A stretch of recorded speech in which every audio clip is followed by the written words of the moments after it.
It is a Times Now impact. India's most abusive politician has been suspended by the party for his behavior. But what we are asking, is that really enough? Shouldn't Prahlad Gunjan, the MLA from Kota, straight away be sacked in order to set an example for all those arrogant politicians who think it's their birthright to abuse anyone at will?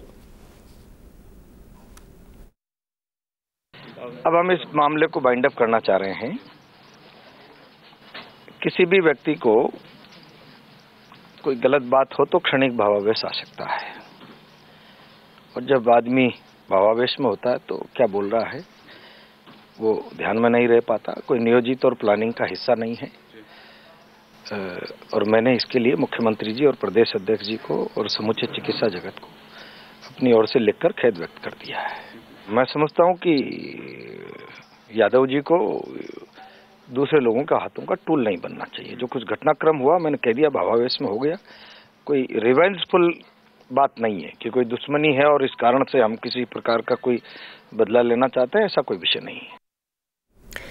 The medical officer, Dr. R.N. Yadav, who was threatened by that BJP MLA, has now demanded a probe into the matter.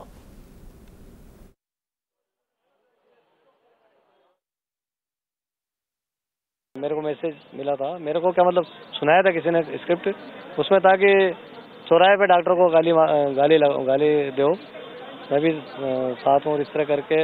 तो अभी ऐसा लग नहीं रहा कि वो मतलब मेरे को शांतिपूर्वक नौकरी करने देंगे।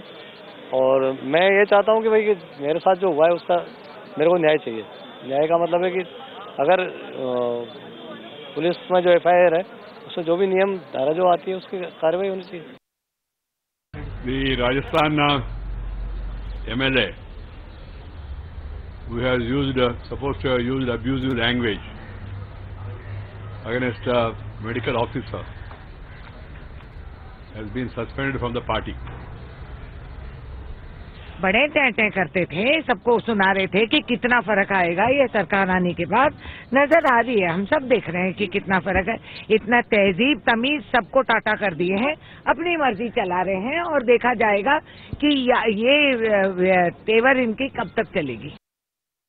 The way the BJP MLA is behaving, it is for the third time, and this shows that they are pressurizing the bureaucracy for deputation, because for deputation, otherwise for transfer they need government order through Chief Minister. That means the Chief Minister is not entertaining her MLAs and her ministers.